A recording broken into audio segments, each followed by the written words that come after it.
So NFT fans, if you've been using Rarible, researchers find security flaw in Rarible. Users could have lost all their NFTs. Oh my god, a successful attack would have came from a malicious NFT within Rarible's marketplace itself, where users are less suspicious and familiar with submitting transactions, noted Checkpoint Research.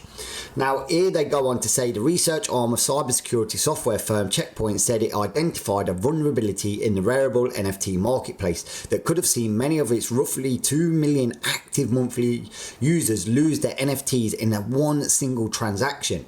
Checkpoint is a multinational IT security firm that was founded in Ramat Gan, Israel in 1993, and also claimed to have spotted issues relating to malicious airdrops on OpenSea back in October 2021. So this is a reminder out there to all you NFT fans, also be very vigilant. Even these top networks are susceptible to hacks and scams.